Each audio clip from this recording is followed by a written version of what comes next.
Vikrant office से आने के बाद उससे कहता है, चलो पीहू, आज डिनर बाहर लेने चलते हैं। ठीक है चलते हैं, लेकिन ध्यान रखना तुम्हारे कपड़े मैंने बेड पर निकाल कर रख दिए हैं और जूते शू रैक से बाहर संभाल कर रखना, कुछ भी बिखेरना मत। इतना कहकर पीहू तैयार होने के लिए बाथरूम में जाती है और जैसे ही बाहर आती है वो देखती है कि पूरे बेडरूम में चारों तरफ अलमारी के सारे कपड़े बिखरे पड़े थे और जूते शू रैक से बाहर पड़े थे। विक्रांत, ये क्या किया तुमने? डिनर पर जाने से पहले पूरा घर बिखेर कर रख दिया।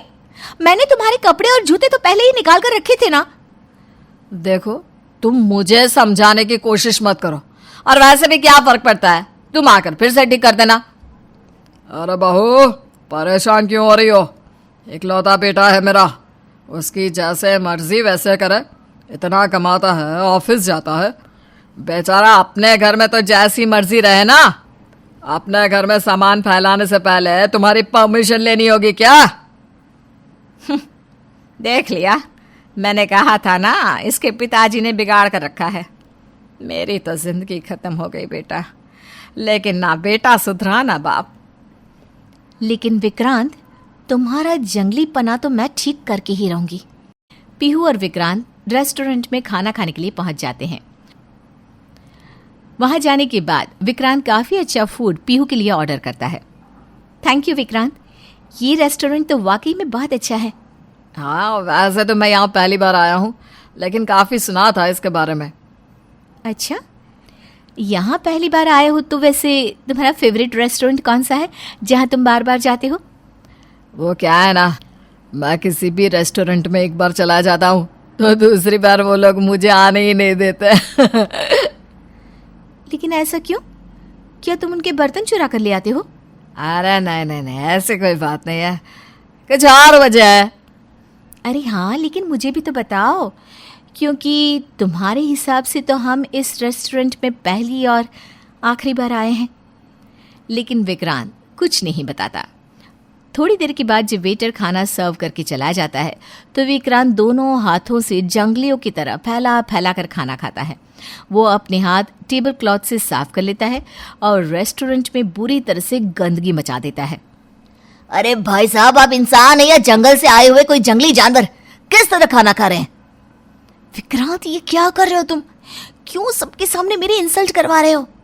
अरे इसमें इंसल्ट की क्या बात है, पूरे पैसे दिए है, सब कुछ वसूलना बनता है ना। लेकिन विक्रांत, पब्लिक प्लेस पर इस तरह जंगली तरीके से बिहेव करना बहुत बुरी बात है। मैडम, अपने जंगली पति को घर में बांध कर रखो।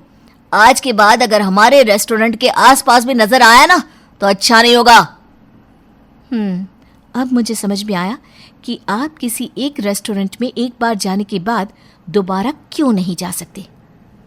कुछ दिनों के बाद, बेटा, तुम्हारी ननद वैशाली कुछ दिनों के लिए ससुराल से यहाँ आ रही है। ये तो बहुत अच्छी बात है मम्मी जी। अगले दिन वैशाली पीहू के घर पहुंचती है।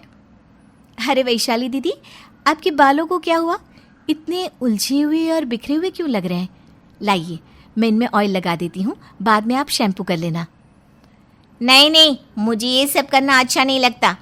मैं तो अपना सर महीने में एक बार ही धो लेती हूँ, बस इतना ही बात है। अरे लेकिन क्यों? आपके बाल इतने कड़क और जंगली जैसे हो रखे हैं, कम से कम आपको इनका ध्यान तो रखना चाहिए। अब कौन इतनी मेहनत करे? अगले दिन सुबह के वक्त पीहू वैशाली के कमरे में पहुंची। उसने देखा कि कमरे में चारों तरफ खाना बिखरा पड़ा हुआ था और साथ में कपड़े भी। वैशाली दीदी, ये आपने कमरे का क्या हाल बना कर रखा है? और कितनी बदबू आ रही है, चारों तरफ खाना बिखरा पड़ा है। वो क्या है ना, बस मैं यहीं पर खाना खाती हूँ और बचा हुआ यहीं छोड़ देती हूँ। देखो, मैंने तुम्हें पहले भी कहा था, इनके पिताजी ने इन दोनों बच्चों को बुरी तरह बिगाड़ कर रखा है। इसे बिगाड़ना नहीं, लाड़ करना कहते हैं। बेटे, इतने दिनों के बाद मायके आई है, क्या हो गया अगर थोड़ा सा सामान बिखरा दिया? लेकिन पापा जी, आप अपनी बेटी की हालत तो देखो। सर के बाल सीधे खड़े हो गए हैं, कपड़े गंदे हैं और कमरे में चारों तरफ गंदगी। ऐसा लगता है जंगल से आई है आपकी बेटी। थोड़ा तो समझाने की कोशिश करिए। पीहू के कहने के बाद भी विक्रांत और वैशाली किसी की एक नहीं सुनते और फिर एक दिन पीहू अपनी सास से पूछती है, विक्रांत के ऑफिस की फाइल और वैशाली का मेकअप, बस यही दो चीजें हैं जो दोनों बहुत संभाल कर रखते हैं।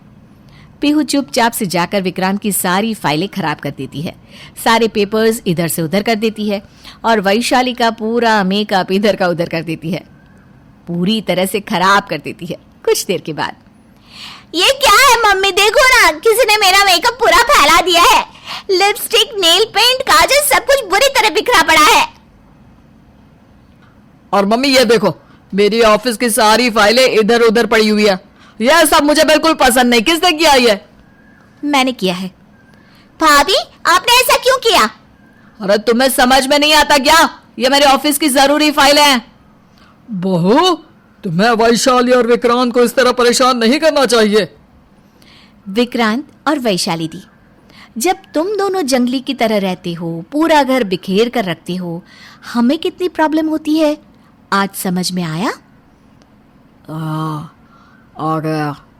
हाँ, अच्छी तरह समझ में आया। आज की बाद हम कभी जंगली की तरह नहीं रहेंगे। हाँ, हमेशा अपनी चीजें संभाल कर रखेंगे। अरे वो गुप्ता जी जिस सोनल नाम की लड़की के बारे में बता रहे थे ना, मुझे वो लड़की अपने पवन के लिए बहुत अच्छी लगी। बिल्कुल सही कह रहे हैं आप। पढ़ी लिखी भी है, घर का काम भी जानती है। अगर आप लोगों को ठीक लग रहा है और देवर जी को लड़की पसंद है तो फिर आप बात आगे बढ़ाइए ना। बताओ पवन, तुझे सोनल पसंद है? जी, मुझे तो पसंद है। पवन की हाँ सुनने के बाद सभी लोगों के चेहरे पर मुस्कुराहट आ जाती है और गुप्ता जी की बताई हुई लड़की सोनल के साथ 1 महीने के अंदर ही बड़े धूमधाम से पवन की शादी कर दी जाती है। गृह प्रवेश की रस्म चल रही थी और उमा नई बहू की आरती उतारती है। आओ बहू आओ, अपने ससुराल में अपने शुभ कदम रखो। जी माँ जी, जैसा आप कहें। गृह प्रवेश की रस्म और बाकी सभी रस्मों के बाद सभी लोग आराम करने लगते हैं और अगले दिन सोनल की पहली रसोई की रस्म का दिन था। तो एक काम करो सोनल, सबके लिए मूंग दाल का हलवा बना दो, घर में सबको बहुत पसंद है। ठीक है दीदी, जैसा आप कहें मैं सबके लिए हलवा बना देती हूँ। हाँ, जरूरत का सारा सामान मैं निकाल कर रख देती हूँ, तुम्हें जितनी जो चीज चाहिए अपने हिसाब से इस्तेमाल कर लेना। ठीक है दीदी, आप सामान निकाल दीजिए। नीतू हलवे का सामान निकाल कर वहाँ से चली जाती है। सोनल अपने ससुराल वालों के लिए हलवा बनाने लगती है, लेकिन उस हलवे में उससे जरूरत से ज्यादा मीठा डल जाता है। हलवा बन जाने के बाद सोनल सभी घर वालों को गर्मा गर्म हलवा खाने को देती है। हलवा तो बहुत अच्छा बना हुआ है, मजा आ गया खाकर। हाँ, सच में बहुत लाजवाब हलवा बनाया है बहू तूने। पापा जी और मम्मी जी झूठ क्यों बोल रहे हैं? इस हलवे में तो इतना मीठा है कि होठ से होठ चिपक जाए। आप लोगों को हलवा पसंद आया, मैं बहुत खुश हूँ। आगे भी ऐसे ही खाना बनाती रहना बहू। इतना कहकर उमा और राजेश दोनों सोनल के हाथ में शगुन का लिफाफा रखते हैं और बिना किसी शिकायत के हलवा खत्म करके वहाँ से चले जाते हैं। सोनल की सासू माँ ने इतनी तारीफ कर दी, जबकि हलवे में जरूरत से ज्यादा मीठा था। ये तो गलत बात है, उन्हें सोनल को टोकना चाहिए। खैर नई बहू है इसलिए कोई बोला नहीं होगा। इतना सोचकर नीतू भी अपने काम में लग जाती है। वक्त गुजरता जाता है और अब जब से सोनल घर आई थी तो नीतू की तारीफ बिल्कुल 0 हो गई थी। अब सारा दिन सबका ध्यान बस सोनल पर ही लगा रहता था। अब तो घर में कोई मुझे पूछता ही नहीं है। कहाँ पहले सबको मेरे हाथ की चाय पीने की आदत थी, अब तो कोई मुझे चाय बनाने को भी नहीं कहता है। जिसे देखो बस सोनल सोनल, और सासू माँ के लिए तो जैसे मैं कुछ हुई नहीं। सोनल के आ जाने से अब नीतू को अपने आप में ही गलतियां नजर आना शुरू हो जाता है। वो हर चीज को पहले से भी बेहतर करने की कोशिश करती है, लेकिन फिर भी ना तो उमा और ना ही घर में कोई उसकी तारीफ करता है। अब शाम जब सभी लोग बैठे पकौड़े खा रहे थे, अर्जुन की शादी हो गई, पवन की शादी हो गई, अब बस हमारा सबसे छोटा बेटा गौतम बचा है, उसकी शादी करनी है। आज मैंने सबसे बोल दिया है रिश्तेदारी में कि गौतम के लिए कोई अच्छी लड़की हो तो बता दे। ऐसे ही कुछ दिनों बाद गौतम के लिए भी एक श्वेता नाम की अच्छी लड़की का रिश्ता आ जाता है और थोड़े ही दिन में धूम धड़ाके के साथ गौतम की शादी श्वेता से हो जाती है। सोनल के आ जाने पर सासू माँ मुझे भूल गई थी, अब तो श्वेता भी आ गई है। पता नहीं अब क्या होगा। भले ही छोटी बहू घर की नई बहू हो, लेकिन सबसे ज्यादा तारीफ तो मुझे ही मिलेगी घर में। आफ्टर ऑल माँ जी की लाडली बहू जो हूँ। दोनों बहुएं अपने अपने मन में श्वेता के आ जाने से नया नया ख्याल ला रही थी, लेकिन अब श्वेता के आ जाने पर उमा सोनल को छोड़कर श्वेता की तारीफों के पुल बांधने शुरू कर देती है। ऐसे ही एक दिन रसोई में काम करते हुए जब से ये श्वेता आई है माँ जी ने तो मुझ पर ध्यान देना ही बंद कर दिया है। पहले मैं तैयार होती थी तो तारीफ होती थी, खाना बनाती थी तो तारीफ होती थी, साफ सफाई करती थी तो तारीफ होती थी, पर अब तो तारीफ का ता भी नहीं बोलता कोई मेरे लिए। क्यों भाई? तभी वहाँ पर नीतू आ जाती है और सोनल की बात सुनकर कहती है, और तुम्हारे आने से पहले सासू माँ मेरी भी ऐसे ही तारीफ करती थी सोनल। क्या सच में दीदी? हाँ, फिर तुम आ गई तो सासू माँ तुम्हारी तरफ हो गई। ठीक है, वैसे ही जैसे अब श्वेता आ गई है और माँ जी श्वेता की तरफ हो गई है। थाली का बैंगन है बैंगन, कभी इधर लुढ़कती है कभी उधर लुढ़कती है। कहीं ऐसा तो नहीं कि कमी हमारे ही अंदर हो? हमें क्या कमी है भला? अच्छा खासा दहेज लेकर आई थी मैं, घर का हर एक काम करने में परफेक्ट हूँ मैं। पर मैं तो दहेज कम लेकर आई थी ना, और श्वेता तो आपसे भी ज्यादा दहेज लाई है। सोनल की बात सुनकर नीतू भी सोच में पड़ जाती है और कहीं ना कहीं दोनों को अपने अंदर ही कमी महसूस होने लगती है। ऐसे ही एक दिन जब उमा अपनी तीनों बहू के साथ बाजार से सामान लेकर घर आ रही थी, तभी कुछ औरतें उन्हें रोकते हुए कहती है, उमा बहन सारा बाजार खरीद लाई क्या अपनी बहू के साथ मिलकर? अरे नहीं नहीं, बस मेरी श्वेता बहू को कुछ चाहिए था तो उसे वह दिलाने के लिए लेकर गई थी। अच्छा, बात ये है कि बाकी दो बहुएं श्वेता बहू की मदद के लिए गई थी? अरे नहीं नहीं, ये तो बस अपने आप ही तैयार हो गई थी साथ में जाने के लिए। वैसे अब 3-3 बहुएं हैं तेरे घर में उमा, तुझे तो चम्मच भी उठाने की जरूरत नहीं पड़ती होगी। अरे बिल्कुल सही, मेरी श्वेता बहू सारा काम एकदम रोबोट की तरह फटाफट कर लेती है। अच्छी बात है। वैसे लोगों की तो एक बहू से नहीं बनती, तेरे पास तो 3-3 है। लड़ाई नहीं होती क्या घर में? बिल्कुल भी नहीं होती। मेरी श्वेता बहू का स्वभाव ही इतना शांत है, वो किसी से लड़ती नहीं। उमा की हर बात में श्वेता श्वेता श्वेता का नाम सुनकर नीतू और सोनल को बहुत गुस्सा आता है और दोनों पैर धमकाती हुई बाकी सबके साथ घर आ जाती हैं और अपने अपने कमरे में बैठे खुद से बोलती हैं, श्वेता नहीं हो गई, पता नहीं कौन सी अप्सरा हो गई जो सासू माँ को बस श्वेता और श्वेता ही नजर आ रही है हर जगह। ये श्वेता, वो श्वेता, श्वेता टिंडा। अरे ये क्या है? श्वेता तो हद हो गई, माँ जी ने एक बार भी मेरा नाम नहीं लिया। मैं क्या तारीफ के काबिल नहीं हूँ? जो कुछ है बस श्वेता ही है। जहाँ सोनल और नीतू दोनों गुस्से में अपने कमरों में बड़बड़ कर रही थी, वहीं आराम से अपने कमरे में बैठी हुई श्वेता खुद से कहती है, क्या मजे का ससुराल मिला है मुझे, जिसे देखो हर कोई बस मेरी तारीफ ही करता है। इसे कहते हैं बढ़िया जिंदगी। सारी जिंदगी बस ऐसे ही चलता रहे तो मजा आ जाएगा। वक्त गुजरता चला जाता है और श्वेता की बढ़ती तारीफें देखकर सोनल और नीतू दोनों को ही अब उस पर और उमा पर बहुत ज्यादा गुस्सा आने लगता है और साथ ही दोनों अंदर ही अंदर श्वेता से जलने लगती है। ऐसे ही एक दिन घर पर उमा की बहन रेणुका आती है। अरे आओ आओ रेणुका, बड़े दिनों बाद आई हो, याद नहीं आती अपनी बहन की? याद तो बहुत आती है, पर तू तो जानती है ना मेरी बहू नौकरी वाली है, घर संभालने की जिम्मेदारी अभी भी मेरे ही कंधों पर है। अरे कोई बात नहीं, अब तो आराम से बैठ, मैं अभी अपनी श्वेता बहू से बोलती हूँ, बढ़िया चाय नाश्ता लेकर आएगी अभी। उमा श्वेता को आवाज लगाती है। श्वेता फटाफट से रसोई में जाकर चाय नाश्ते की तैयारी करने लगती है। नीतू और सोनल आकर रेणुका से मिलती है और वहीं पास में बैठ जाती हैं। यार बताओ माँ, सब कुछ सही चल रहा है घर में? बहुएं आपस में तू मैं तो नहीं करती? तू मैं तो कुछ भी नहीं होती हमारे घर में, बल्कि हमारे घर में तो खुशियां ही खुशियां आ गई है जब से श्वेता बहू आई है। तभी उमा का फोन बजने लगता है और वो फोन पर बात करने के लिए सभी के बीच में से उठकर बाहर बरामदे में चली जाती है। क्या बात है बहू, तुम दोनों का मुंह क्यों बना हुआ है? सास के साथ अनबन हो गई है क्या? अरे होना क्या है, नई बहू के घर में आते ही हम दोनों तो सासू माँ की नजरों से मिस्टर इंडिया हो गए। और नहीं तो क्या, उन्हें तो याद भी नहीं है कि घर में सोनल बहू है, ना उन्हें याद है कि घर में नीतू बहू भी है। अरे ऐसा क्यों कह रही हो? तुम्हारी सास के लिए तो तुम तीनों बराबर हो। ऐसा बिल्कुल भी नहीं है, सासू माँ को बस श्वेता ही प्यारी है और अगर ऐसा ही चलता रहा ना तो मैं और सोनल अपने अपने मायके चले जाएंगे। रेणुका सोनल और नीतू की बातों को सुनती चली जाती है। तभी वहां उमा आ जाती है और दोनों बहुएं चुप हो जाती हैं। थोड़ी देर में श्वेता भी नाश्ता लेकर आती है। सभी लोग चाय नाश्ता करने लगते हैं और उमा फिर से श्वेता की तारीफों के पुल बांधने लगती है। ऐसे ही एक दिन गली में साड़ी वाला आता है। बाहर आ जाओ उमा, देख कितनी बढ़िया बढ़िया साड़ी आई है बिकने के लिए, अपनी बहू के लिए साड़ी ले ले। आ रही हूँ बहू, आ जाओ, अपने लिए साड़ी देख लो। उमा की आवाज सुनकर तीनों बहुएं अपने कमरे से बाहर आती है और अपनी सास के साथ बाहर साड़ी देखने लगती हैं। माँ जी ये साड़ी देखिए ना, ये कैसी लगेगी मेरे ऊपर? बहू तू तो कुछ भी पहन ले, तेरे ऊपर तो हर रंग खूब खिलता है। और माँ जी ये वाली साड़ी ये मैं ले लूं? और ये वाली मैं ले लूं, मुझ पर अच्छी लगेगी। तुम्हें जो पसंद है ले लो। श्वेता बहू ये वाली तुम ले लो, ये भी तुम पर खूब जचेगी। सोनल और नीतू के अंदर भरा गुस्सा अब और ज्यादा बढ़ जाता है और दोनों साड़ियां वहीं रख के घर के अंदर आ जाती हैं। दिन गुजरते जाते हैं और अब हर किसी रिश्तेदार के आगे और पड़ोसियों के आगे सोनल और नीतू उमा और श्वेता की बुराई करना शुरू कर देते हैं। ऐसे ही एक दिन जब दोनों बहुएं शांति से बातें कर रही थी। सोनल बहू, नीतू बहू, तुम दोनों यहाँ क्या कर रही हो? तुम्हारी तीसरी साथी यानी कि श्वेता बहू कहाँ है? माँ जी की सेवा करने में लगी होगी वो। हाँ, हमारे सामने तो आंटी जी उसका नाम ही मत लो। क्यों बहू, क्या हो गया? श्वेता के नाम से इतनी आग बबूला क्यों हो रही हो? क्योंकि हमारी सास को हमारी पड़ी ही नहीं है।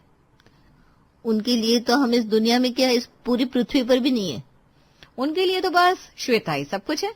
सारा दिन श्वेता के नाम की माला जपती है। न जाने कौन सी जन्मकुट्टी श्वेता ने घोलकर पिला दी उन्हें। ऐसे ही नीतू शांति के सामने उमा और श्वेता की जमकर बुराइयां कर रही थी और दूर खड़ा राजेश चुपचाप ये सारी बातें सुन रहा था। तभी वो धीरे से आगे आता है और हल्का सा खांसता है। राजेश की खांसी की आवाज सुनकर दोनों बहुएं चुप हो जाती है। तुम यहाँ क्या कर रही हो बहू? कुछ नहीं पापा जी, वो ऐसी शांति आंटी से बातचीत कर रहे थे। और हमारी बात पूरी हो गई है, बस हम घर ही जा रहे थे। बहुत सारा काम पड़ा है घर पे करने के लिए। दोनों बहुएं गोली की रफ्तार से वहां से भाग जाती है। लगता है मुझे उमा जी से इस बारे में बात करनी पड़ेगी। राजेश घर आता है और उमा से बाहर चल रही बातों के बारे में बात करता है। आज कोई बात नहीं, आप तो जानते हैं ना मैं ये सब कुछ क्यों कर रही हूँ। मैं तो जानता हूँ, लेकिन बहू को भी इस बात को समझाना जरूरी है। अरे कोई बात नहीं, आप चिंता मत कीजिए, हो जाता है कभी कभी ये सब। देखना अब अपने आप सब ठीक हो जाएगा। ऐसे ही एक दिन श्वेता दाल चावल बना रही थी। तभी नीतू और सोनल रसोई में आ जाती है। क्या बना रही हो तुम श्वेता? दीदी मैं दाल चावल बना रही हूँ। अच्छा, तो फिर मैं सबके लिए आलू पूरी बनाऊंगी आज। और मैं सबके लिए पास्ता बनाऊंगी। लेकिन क्या जरूरत है, मैं दाल चावल बना रही हूँ ना। हम दोनों तुमसे बड़ी है ना, हम जो कर रहे हैं करने दो। अब दोनों बहुएं तारीफ पाने के लिए बढ़िया आलू पूरी और पास्ता बनाना शुरू कर देती हैं। श्वेता आराम से अपना दाल चावल बनाती है। थोड़ी देर बाद खाना टेबल पर लगा दिया जाता है और तीनों बहुएं अपने अपने बनाए हुए खाने के बारे में बताने लगती है। अच्छा ठीक है, आप खाना परोस भी दो थालियों में। हाँ, वैसे भी बहुत ज्यादा भूख लगी हुई है। सभी लोगों की थाली में खाना परोस दिया जाता है। वाह वाह, आज ये दाल चावल खाकर ना अपनी माँ के हाथ के स्वाद की याद आ गई। सच में पास्ता और आलू पूरी तो मैंने बस एक एक चम्मच ही खाया, लेकिन दाल चावल मैं सारा का सारा खा गया। श्वेता बहू जरा और दाल चावल देना। हाँ जी, लीजिए ना। सच में श्वेता बहू, तेरे हाथ के खाने के स्वाद में ना जादू है, जादू। जितना मर्जी खा लो, पेट ही नहीं भरता। उमा और राजेश की बातें सुनकर अब नीतू और सोनल के सब्र का बांध टूट जाता है और दोनों का गुस्सा आखिरकार सभी के सामने उनकी जुबान पर आ जाता है। क्यों? मेरे बनाए हुए पास्ते में क्या कमी है सासू माँ? और मेरे बनाए हुए आलू पूरी में स्वाद नहीं है क्या? हद हो गई माँ जी आपकी तो। अरे इतने अच्छे ये दाल चावल है भी नहीं जितनी आप इसकी तारीफ करे जा रही हैं। और इस दाल में तो नमक जरूरत से ज्यादा कम है, क्योंकि मैंने पहले ही रसोई में चख के देख लिया था। अरे अगर आप लोगों को हम दोनों अच्छी नहीं लगती है तो हमारे मुंह पर बोल दीजिए ना। हाँ, बार बार श्वेता की तारीफ करके हमें नीचा दिखाकर हमारा दिल तो मत दुखाइए। नीतू और सोनल का गुस्सा देखकर राजेश अपने आप को चुप नहीं रख पाता और एक लंबी सांस लेकर बड़े ही प्यार के साथ दोनों बहुओं से कहता है। नीतू बहू एक बात बताओ, गुड्डू और सोनू दोनों ही तुम्हारे बेटे हैं ना? हाँ है, पर क्या हुआ? सोनू बड़ा है, गुड्डू छोटा है। तुम गुड्डू की हर छोटी बड़ी बात का ध्यान रखती हो, जबकि सोनू को कई काम खुद से करने के लिए बोल देती हो। क्या तुम सोनू से कम प्यार करती हो? नहीं, ऐसा बिल्कुल नहीं है। मैं तो अपने दोनों बच्चों से बराबर का प्यार करती हूँ। तो ऐसे ही तुम्हारी सास भी तुम तीनों से बराबर का प्यार करती है। अगर ऐसा है तो फिर माँ जी हर बात में श्वेता श्वेता क्यों बोलती है?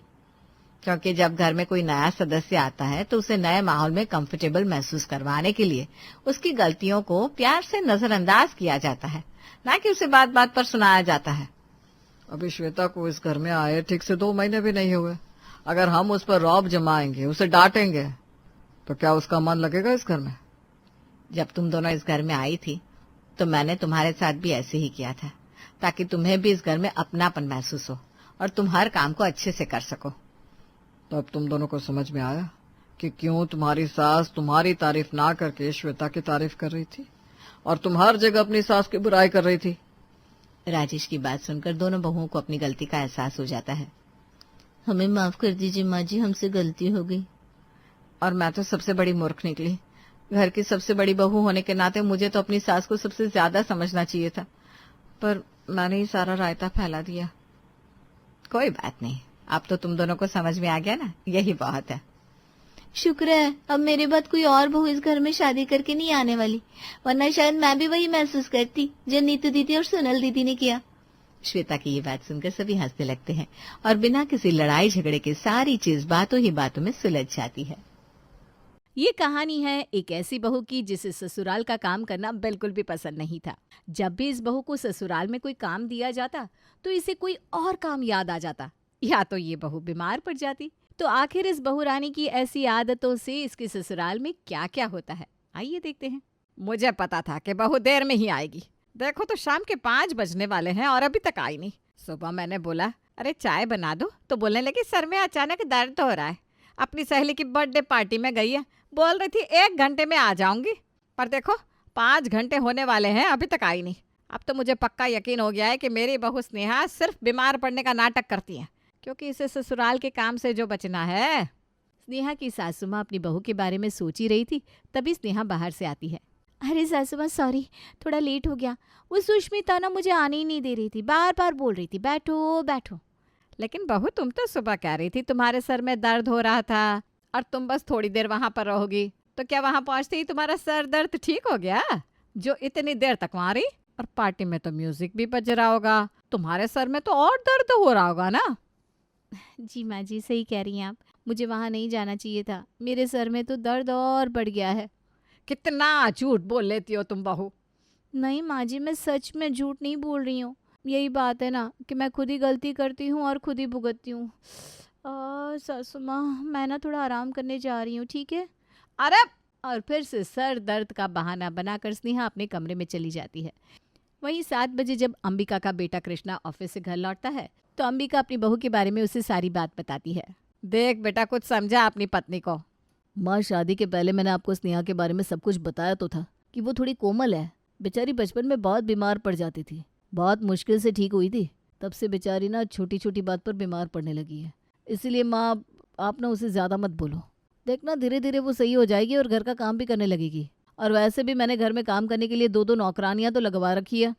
अब मैं क्या ही कहूँ, तूने इतनी सारी बातें जो मुझे बता दी है। माँ, अंबिका गुस्से में उठकर वहां से चली जाती है। आजकल तो जमाना ही खराब है, सास को तो कुछ बोलना ही नहीं होता। इसके 3 दिन बाद अरे सासू माँ कॉल पर बात कर रही है और कह रही है कि कल सुबह घर में कोई आने वाला है। ओ नो, अगर घर में कोई आ जाएगा तो समझ लो कि मुझे भी घर का काम करना पड़ेगा। कुछ ना कुछ तो सोचना पड़ेगा। जल्दी जल्दी सोच स्नेहा, वरना तेरी वाट लग जाएगी।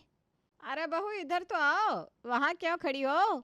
आई सासू माँ। अरे बहू, आज तो तुम्हारी तबीयत थोड़ी ठीक है ना? हाँ माँ जी, आज तो मेरी तबीयत ठीक है, लेकिन पता नहीं कल। अरे कुछ नहीं होगा, ऐसा नहीं सोचते। तुम्हारी तबीयत आज भी ठीक है और कल भी ठीक रहेगी। सुनो, कल मेरे बड़े भैया आ रहे हैं अपने परिवार के साथ, तो घर में बहुत सारे काम रहेंगे, तो थोड़ी हेल्प करवा देना मेरी। हाँ हाँ सासू माँ, क्यों नहीं, ये भी कोई कहने वाली बात है। स्नेहा अपनी सासू माँ के सामने झूठ बोल देती है, लेकिन वहीं जब अगली सुबह होती है तो स्नेहा फिर से सर दर्द का बहाना बनाने लगती है। माँ जी, ये तो ऑफिस चले गए हैं, ऐसा करती हूँ मैं अकेले ही डॉक्टर के पास चली जाती हूँ। कसम से माँ जी, आज सर में ना बहुत दर्द हो रहा है। अच्छा ठीक है बहू, अगर ऐसी बात है तो तू चली जा। अरे लेकिन बहू, तू अकेले तो चली जाएगी ना? हाँ हाँ माँ जी, आप चिंता मत करिए, मैं चली जाऊंगी। और स्नेहा इस बार फिर से बहाना बनाकर अपने ससुराल से निकल जाती है और सीधा पहुंचती है अपनी सहेली नायरा के घर, जहाँ पर नायरा ने किटी पार्टी का अरेंजमेंट कर रखा था। अरे सहेलियों, तुम्हें पता नहीं कितना दिमाग लगाना पड़ा है मुझे यहाँ आने के लिए। सासू माँ से झूठ बोलकर आई हूँ कि डॉक्टर के पास जा रही हूँ। वाह क्या बात है। अच्छा चल बैठ, अभी मैं तुम सभी के लिए कोल्ड ड्रिंक्स और स्नैक्स लेकर आती हूँ। हाँ यार, जल्दी कर। और इस तरह स्नेहा अपनी फ्रेंड के घर में किटी पार्टी करने लगती है। वहीं दूसरी ओर थोड़ी देर बाद स्नेहा के ससुराल में ढेर सारे मेहमान आ जाते हैं। मेहमानों के घर में आते ही स्नेहा की सासू माँ अंबिका अपनी दोनों नौकरानियों के साथ मिलकर उनके लिए चाय पानी नाश्ते का बंदोबस्त करने लगती है। अरे शीला, कितनी देर लगा रही है, थोड़ा जल्दी जल्दी हाथ चला और सबको नाश्ता दे। वो देख, मिंकी को तो समोसा मिला ही नहीं, बेचारी कब से इंतजार कर रही है। जी जी मालकिन। और इस तरह अपनी दोनों नौकरानियों के साथ मिलकर अंबिका मेहमानों की बहुत अच्छे से खातिरदारी करती है। अरे देख लो कहीं कुछ रह तो नहीं गया। बेचारी ये सासू माँ इस तरह काम करती रहती है और इनकी बहू वहाँ बड़े मजे से किटी पार्टी करती है। शाम के 4 बजने वाले हैं और अभी तक बहू आई नहीं। कॉल करती हूँ तो कॉल भी नहीं उठा रही। डॉक्टर के यहाँ इतना टाइम लगता है क्या?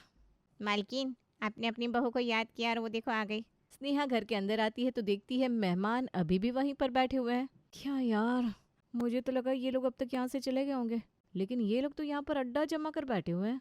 अरे बहू, क्या सोचने लगी? कुछ नहीं सासू माँ। क्या हुआ, मेहमान आज यहीं पर रुकेंगे क्या? हाँ, ये लोग मेरी बड़ी दीदी के घर जाने वाले थे, लेकिन मैंने इन्हें यहाँ पर रुकने के लिए कह दिया। अरे इतने दिनों बाद तो आए हैं, कम से कम एक दिन तो रुके जाए। हाँ, ये तो बहुत अच्छा किया सासू माँ आपने। वैसे भी बड़े काका हमारे शहर में आते कहाँ हैं, आए हैं तो थोड़ा आराम से ही रहकर जाएं। अच्छा ठीक है, अब जाकर ना सभी को प्रणाम कर लो। स्नेहा मेहमानों के पास जाती है और सभी के पैर छूती है। उसके बाद उन लोगों के साथ बैठकर बड़ी मीठी मीठी बातें करती है। कुछ देर बाद इतनी देर से इन लोगों के साथ बैठकर बातें कर रही हैं, लेकिन एक बार भी किचन में देखने नहीं आई कि सासू माँ क्या कर रही है। यही होती है आजकल की बहुएं, अगर कुछ कहेगी तो बोलने लगी कि सर में दर्द हो रहा है। इससे अच्छा खुद ही कर लो भाई काम। तो ये चीज़ अगले दिन भी होती है। स्नेहा को घर में आए हुए मेहमानों से कोई फर्क नहीं पड़ता। वो तो अपनी मस्ती में ही रहती है। कभी पेट दर्द तो कभी सिर दर्द का बहाना बनाकर अपने कमरे में ही रहती है और अपने दोस्तों से फ़ोन पर गप्पे लड़ाती रहती है। बुरा मत मानना अंबिका, लेकिन तेरी बहू तो बिल्कुल भी काम नहीं करती। हाँ भाभी, वो तो मुझे भी पता है। दरअसल बात यह है कि उसकी तबीयत ना अक्सर ही ख़राब रहती है और ऐसे में मैं भी उसे कुछ कह नहीं पाती। चल ठीक है, मैं तो यही चाहूँगी कि तेरी बहू जल्दी ही ठीक हो जाए। वैसे 2 घंटे बाद हम लोग यहाँ से निकलने वाले हैं, तो तेरी बहू हमें नमस्ते करने तो आएगी ना? अरे हाँ हाँ आएगी, क्यों नहीं आएगी। स्नेहा कमरे से बाहर निकलती है तब जब सारे मेहमान जाने वाले होते हैं। अच्छा चलते हैं हम सब। जी भाभी। मेहमान चले जाते हैं। इसके एक दिन बाद स्नेहा देख लेती है कि उसकी सासू माँ उसके कमरे में ही आ रही है। लगता है सासू माँ मुझे कोई काम देने आ रही है। क्या करूँ? ऐसा करती हूँ, अपनी कुर्ती लेकर बैठ जाती हूँ। स्नेहा अपनी कुर्ती लेकर बैठ जाती है जो थोड़ी सी फटी हुई थी। अरे बहू, कुछ कर रही हो क्या? हाँ सासू माँ, ये कुर्ती थोड़ी फट गई है तो सोच रही हूँ उसे सिल लूँ। क्यों, अभी कहीं पहन कर जाना है क्या इसे? हाँ सासू माँ, मेरी सारी कुर्तियाँ ना टाइट हो गई है, बस एक यही कुर्ती बची है ठीक ठाक, तो सोच रही हूँ इसी को पहन लूँ। अच्छा माँ जी, कुछ काम था क्या? हाँ, वो सब्जी बनानी थी ना।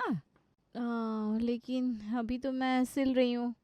अच्छा कोई बात नहीं, तुम ये सिल लो, फिर उसके बाद थोड़ी देर में किचन में आ जाना। ओके सासू माँ। स्नेहा की सासू माँ वहाँ से चली जाती है। इतनी गर्मी हो रही है और मैं इतनी गर्मी में किचन में काम करूँगी? इम्पॉसिबल, ऐसा हो ही नहीं सकता।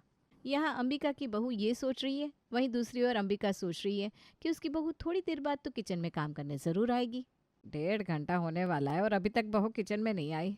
मैं ही जाकर देखती हूँ। अंबिका अपनी बहू के कमरे में जाती है तो देखती है वहाँ पर उसकी बहू नहीं है। अरे थोड़ी देर पहले तो यहीं पर थी, अचानक कहाँ चली गई? अंबिका अपनी बहू को पूरे घर में ढूंढती है लेकिन वो कहीं नहीं मिलती। इसके बाद अंबिका अपनी बहू को कॉल लगाती है लेकिन उसकी बहू कॉल भी नहीं उठाती। अरे कॉल भी नहीं उठा रही है, आखिर गई कहाँ ये? और ऐसे कैसे बिना किसी को कुछ बोले ही घर से निकल गई? अंबिका यहाँ परेशान होती रहती है और वहीं थोड़ी देर बाद उसकी बहू घर आती है तो देखती है वो अपनी सहेली निक्की को साथ लेकर आई है। सासू माँ, ये है मेरी सहेली निक्की, मेरी बहुत अच्छी सहेली है। ये मेरी कॉलेज फ्रेंड है, मैं इसे ही लेने चौराहे तक गई थी। ये मुंबई में रहती है, अभी कुछ दिन के लिए यहाँ पर आई हुई है, तो मैंने इससे कहा कि होटल में रहने से अच्छा है तो मेरे घर में ही कुछ दिन के लिए आ जा। इससे इसका किराया भी बच जाएगा ना। सासू माँ, कुछ गलत तो नहीं किया ना मैंने? अरे नहीं नहीं बेटा, कुछ गलत नहीं किया। आओ निक्की बेटा, अंदर आओ। जी आंटी नमस्ते। खुश रहो बेटा। स्नेहा की सहेली निक्की घर के अंदर आती है। अच्छा माँ जी, शीला से कहकर निक्की के लिए ब्रेड पकौड़े बनवा दीजिए ना, इसे ब्रेड पकौड़े बहुत पसंद है। अरे स्नेहा, परेशान मत होना यार। अरे नहीं नहीं बेटा, इसमें परेशानी वाली कौन सी बात है, तुम आराम करो, हम अभी तुम्हारे लिए चाय और नाश्ता बनवाते हैं। स्नेहा की सासू माँ किचन में जाती है और शीला से ब्रेड पकौड़े बनाने के लिए बोल देती है। वहीं दूसरी ओर स्नेहा, अच्छा हुआ यार तू यहाँ आने के लिए मान गई। तेरी वजह से मुझे कुछ दिन के लिए आराम मिल जाएगा। एक्चुअली ना मेरी सासू माँ मुझे हमेशा कुछ ना कुछ काम करने के लिए बोलती रहती है। तू आ गई है ना तो तेरे सामने मेरी सासू माँ कुछ बोल नहीं पाएंगी। अरे यार मेरे मन से तो हमेशा बस यही आवाज निकलती है, मुझे ससुराल का कोई काम मत दो भाई। अरे तो क्या हुआ, तेरी शादी हो गई है, थोड़ा बहुत काम तो हर लड़की को करना पड़ता है ना। ए तू मेरी फ्रेंड है या दुश्मन? मुझे ज्ञान मत दे। हाँ अरे जो भी बोल, लेकिन तेरी सासू माँ ना अच्छी है। तुझे पता है मेरी बड़ी दीदी की सास कितनी बड़ी डायन है। अरे दीदी को 1 मिनट भी चैन से सांस नहीं लेने देती वो। अगर उनकी सास इतनी बुरी है तो उन्हें अपनी सास से अलग रहना चाहिए। नहीं नहीं, जीजा जी बिल्कुल नहीं मानेंगे, क्योंकि उन्हें अपने माता पिता से बहुत प्यार है। बस यही तो बात है, हर जगह बस लड़कियों को ही एडजस्ट करना पड़ता है। अच्छा ये टेंशन वाली बात छोड़, ये देख ये ड्रेस कितनी अच्छी लग रही है ना, सोच रही हूँ ये ऑर्डर कर दूँ। हाँ ड्रेस तो बहुत अच्छी लग रही है, लेकिन काफ़ी महंगी है। महंगी है तो क्या हुआ, ये है ना मुझे दिलवाने के लिए। ये तो मेरे एटीएम कार्ड है। सही है यार, बड़ी लकी है तू। ये दिन भी ऐसे ही बीत जाता है। स्नेहा को आज भी ससुराल का कोई काम नहीं करना पड़ता, क्योंकि उसकी सहेली जो आई हुई थी, इसीलिए उसकी सासू माँ भी उसे कुछ नहीं बोलती। लेकिन तभी अगले दिन स्नेहा को पता चलता है कि घर की दोनों नौकरानियों ने 4-5 दिन की छुट्टी ले ली है। माँ जी, अचानक से इन दोनों ने 4-5 दिन की छुट्टियाँ ले ली। हाँ बेटा, तू तो अपने काम में मस्त रहती है, इसलिए तुझे नहीं पता। परसों शीला की शादी है गांव में, और हमारी दूसरी नौकरानी मीना के दादाजी की तबीयत अचानक से बहुत खराब हो गई है, तो वो अपने दादाजी को देखने के लिए गांव गई है। अच्छा। तो बहू, कम से कम इन दिनों तो मेरी थोड़ी हेल्प कर देना किचन में। हाँ हाँ माँ जी, क्यों नहीं। स्नेहा हाँ तो कह देती है, लेकिन काम करते वक्त बिल्कुल पीछे हट जाती है, क्योंकि जब खाना बनाने का समय आता है तो वो निक्की के साथ लूडो खेलने बैठ जाती है। इतनी देर से अपनी सहेली के साथ लूडो खेल रही है, एक बार भी किचन में ये पूछने नहीं आई कि खाना कब बनाना है। रात भी होने वाली है, ऐसा करती हूँ खुद ही खाना बना लेती हूँ। स्नेहा का प्लान सक्सेसफुल हो जाता है। उसकी वजह से आज भी उसकी सासू माँ को घर का काम करना पड़ता है। अब अंबिका बहुत दुखी हो जाती है और अपनी बड़ी बहू को कॉल करती है। चिंता मत करिए माँ जी, हम आते हैं आपके पास। अगले ही दिन अंबिका की बड़ी बहू पल्लवी अपने पति के साथ आ जाती है। वहीं 3 दिन बाद स्नेहा के मायके वाले भी आने वाले होते हैं, इसलिए स्नेहा बहुत खुश थी और सुबह से ही घर के कामों में लग जाती है। देखो तो पल्लवी, आज अपने मायके वाले आने वाले हैं तो सुबह से कैसे भागा दौड़ी कर रही है। हाँ वो तो है माँ जी। कुछ घंटे बाद स्नेहा डोर ओपन करती है। अरे माँ, आप आई गई, मैं आपको कब से बुला रही थी और आप है क्या आती नहीं थी। अरे बेटा, अपनी बेटी के ससुराल मायके वाले बार बार नहीं आया करते। माँ ये सब पुरानी बात है, आप इतना मत सोचो। अंदर आओ ना। आपको पता है माँ, आज मैंने आपके मनपसंद रसगुल्ले बनाए हैं। अरे वाह, हमारी बिटिया तो बहुत समझदार हो गई है, लगता है ससुराल का सारा काम संभाल लेती है। हाँ और नहीं तो क्या। अच्छा माँ ये बैठिए ना, मैं आप दोनों के लिए ना रसगुल्ले लेकर आती हूँ। स्नेहा किचन में जाती है और अपने माता पिता के लिए रसगुल्ले लेकर आती है। अच्छा मम्मी पापा, आप लोग ना जल्दी से रसगुल्ले खा लीजिए, फिर उसके बाद मैं आप दोनों के लिए खाना लगा देती हूँ। आज स्पेशली आप दोनों का मनपसंद खाना बनाया है मैंने। अच्छा ये तो बहुत अच्छी बात है। अरे समधन जी लीजिए ना, आप भी लीजिए रसगुल्ले। अरे बहू खड़ी क्यों हो, लो ना। नहीं नहीं आंटी जी, पहले आप दोनों खा लीजिए, हम बाद में खा लेंगे। इस तरह स्नेहा अपने माता पिता की खूब सेवा करती है और ये सब देखकर उसकी सासू माँ बिल्कुल दंग रह जाती है। करीब 8 बज जाते हैं और स्नेहा के माता पिता वहाँ से चले जाते हैं। कुछ दिन बाद फिर से स्नेहा के माता पिता उसके ससुराल आते हैं। समधन जी, स्नेहा की मौसी के लड़के की शादी है, तो बस उसी की शादी का कार्ड देने आए हैं आप लोगों को। अच्छा अच्छा। माँ अंदर तो आओ, आपने मुझे सुबह फ़ोन कर दिया था ना कि आप दोनों आने वाले हैं, तभी से मैं किचन में लग गई थी। आइए अब खाना खाकर ही जाइएगा। स्नेहा सभी के लिए खाना परोसती है। यकीन नहीं होता स्नेहा कि तू इतने अच्छे से अपने ससुराल को संभालने लगी है। हम दोनों तो घर में बैठकर बहुत डरते थे, पता नहीं तू यहाँ पर क्या कर रही होगी। और ये सब्जी तो बहुत अच्छी बनी है। अरे समधी जी, आप दोनों के लिए ही तो बनाया है आपकी बेटी ने, हम लोगों के लिए तो कहाँ बनाती है वो। ना बिना समधन जी। अरे सच में, बहू ने आज तक ये सब्जी नहीं बनाई यहाँ। लगता है कुछ तो प्रॉब्लम चल रही है यहाँ। क्या हुआ समधन जी? समधन जी, क्या आज के दिन हम यहाँ रुक सकते हैं? हाँ हाँ क्यों नहीं। स्नेहा की माँ स्नेहा के ससुराल में उस दिन रुक जाती है। उसी रात, बेटा थोड़ी देर पहले मैंने तुम्हारी सास और तुम्हारी जेठानी की सारी बातें सुन ली। तुम अपने ससुराल का कोई काम नहीं करती हो, कितनी बेकार बात है ये। और हम लोग आए तो तुम काम करने लगी। तो क्या जब हम लोग यहाँ पर रहेंगी तभी तुम काम करोगी? हाँ, तो हम लोग तुम्हारे साथ यहीं रहने लगे तुम्हारी निगरानी करने के लिए?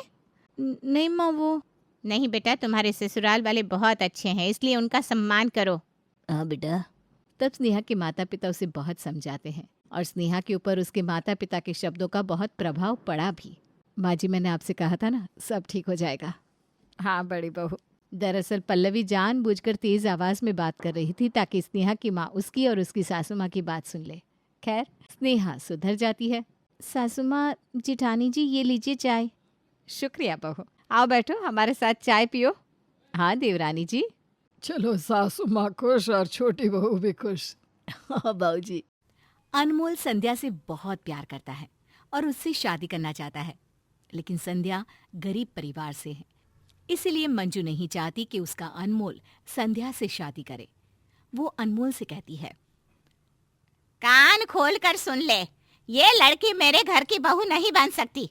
तेरी शादी उससे नहीं होगी जिसे तू चाहता है, बल्कि उससे होगी जिसे मैं चाहती हूँ, समझ गया? पर मम्मा, मैं उसके बिना नहीं रह सकता हूँ। ठीक है, अगर तू यही चाहती है तो मैं ये घर छोड़कर चला जाता हूँ, बस। मंजू और अनमोल में हमेशा संध्या को लेकर बहसबाजी होती रहती है। अनमोल इन सब से थक जाता है और एक रोज संध्या से कहता है, चलो ना संध्या, हम शादी कर लेते हैं। ये रोज रोज की चिक चिक से थक गया हूं मैं। मुझे पता है, लेकिन इस तरह से शादी करना क्या सही होगा? सही और गलत मुझे नहीं पता। ये बताओ, तुम मुझसे प्यार करती हो या नहीं? या बोल दो तो मैं हमेशा के लिए चला जाऊंगा। अरे नहीं नहीं, ऐसा मत बोलो, मैं तुमसे बहुत प्यार करती हूँ। ठीक है, अब हम शादी कर लेंगे बस। अनमोल और संध्या शादी कर लेते हैं और जैसे ही ये बात मंजू को पता चलती है तो वो अपने पति से कहती है, इस लड़के ने मेरी नाक कटवाने में कोई कसर नहीं छोड़ी। कहाँ मैंने सोचा था बड़े घर की बहू लाऊंगी, इतना दहेज मिलेगा, और कहाँ ये गरीब आ गई। ये लड़की हमारे स्टेटस को सूट ही नहीं करती। समाज में इज्जत ना चली जाए, इसलिए मुझे अपनाना तो होगा, लेकिन इस लड़की का जीना मुश्किल कर दूंगी मैं। इसमें उसकी क्या गलती है? बच्चा अपना ही है। अनमोल ने तुमसे कितनी बार कहा था, लेकिन तुमने उसकी एक बात नहीं सुनी। मंजू एक बड़ी सी पार्टी देकर संध्या को घर ले आती है। पार्टी में आए लोग पार्टी की वाहवाही के साथ संध्या की सुंदरता की तारीफ के पुल बांध देते हैं। संध्या की मुंह दिखाए में उसे बहुत पैसे मिलते हैं और कुछ ज्वेलरी भी मिलती है। सभी लोगों के जाने के बाद मंजू संध्या के कमरे में जाकर कहती है, कभी देखी भी है इतनी बड़ी पार्टी? तुमने क्या सोचा, इस घर में तुम रानी बनकर रहोगी? मेरे लिए तुम एक नौकरानी से कम नहीं हो। चलो लाओ, वो सारे पैसे गहने जो तुम्हें मिले हैं मुझे दे दो, तुम इन सब के लायक नहीं हो। मम्मी जी, मुझे वैसे भी इन पैसों का कोई लालच नहीं है। मुझे मम्मी जी मत कहो, ज्यादा भोली बनने की जरूरत नहीं है। संध्या अपने तोहफे मंजू को दे देती है और ससुराल के पहले ही दिन संध्या की आंखों में आंसू आ जाते हैं। अगले दिन संध्या ससुराल में पहली बार खाना बनाती है और संध्या सुबह से लगकर बहुत सारे पकवान बनाती है, लेकिन डाइनिंग टेबल पर जब सब खाने के लिए बैठते हैं और जैसे ही संध्या मंजू की प्लेट में खाना डालती है, मंजू प्लेट उठाकर फेंक देती है और कहती है, तेरे हाथ का बना खाना मैं कभी ना खाऊं।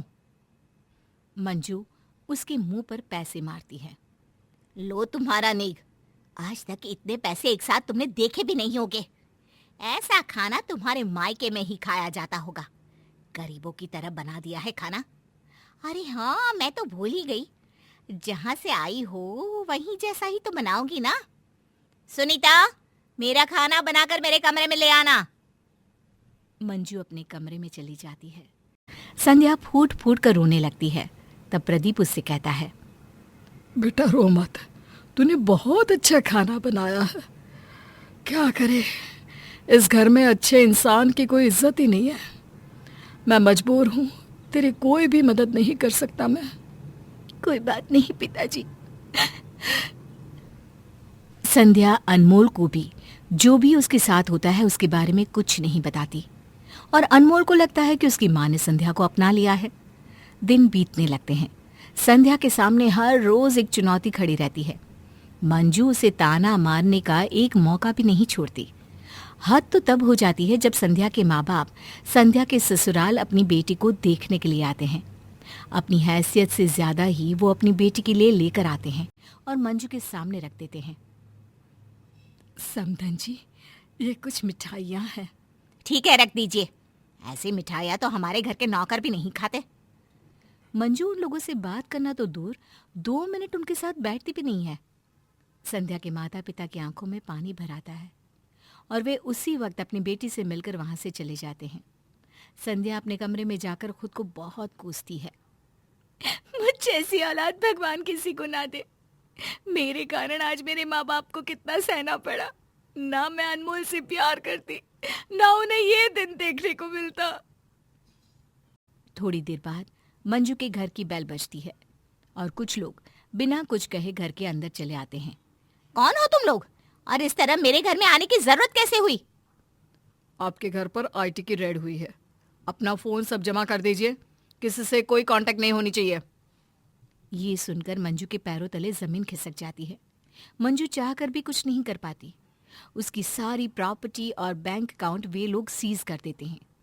वे लोग उसके घर को पुथल कर रख देते हैं और थोड़ी ही देर में उसका घर किसी कबाड़खाना से कम नहीं लगता। पूरे दिन तहकीकात करने के बाद आईटी वाले रात को जाते हैं। ये क्या हो गया? मैंने तो टाइम पर ही टैक्स भरा था, फिर ये सब कैसे हो गया? कुछ समझ में नहीं आ रहा। अनमोल भी नहीं है यहाँ, मैं अकेला क्या करूं? पूरी सोसाइटी में हमारी नाक कट जाएगी। उतने में संध्या वहां आकर कहती है, पिताजी आप टेंशन मत लीजिए, मैं सब संभाल लूंगी। I am CA. Sandhya business के पेपर चेक करती है और हिसाब किताब करने लगती है। उसे पता चलता है कि मंजू का सबसे खास आदमी ही उनके साथ धोखा कर रहा है। उसने टैक्स भरा ही नहीं और उनके बिजनेस पे भी बहुत सारे घपले कर रहा है। संध्या उसे पकड़ लेती है और अपने दिमाग और अपनी पढ़ाई का इस्तेमाल कर सब कुछ संभाल लेती है। सारे टैक्स क्लियर कर देती है और अपने ससुराल वालों को बचा लेती है। बहू, मुझे माफ कर दे। मैंने तुम्हें हमेशा नीचा दिखाने का एक मौका नहीं छोड़ा, लेकिन आज तुमने हमें बचाकर ये साबित कर दिया कि ये अमीर गरीब कुछ नहीं होता। ईमानदारी से बढ़कर कुछ भी नहीं है। मैं खुश नसीब हूं कि तेरे जैसी बहू मिली। मंजू की आंखों में पछतावे के आंसू भर जाते हैं और संध्या कहती है, मम्मी जी, आपने मुझे मन से स्वीकार किया, यही बहुत है मेरे लिए। मंजू ये अमीर गरीब के बीच के अंतर को भूल जाती है और संध्या को पूरी तरह एक बेटी की तरह स्वीकार कर लेती है।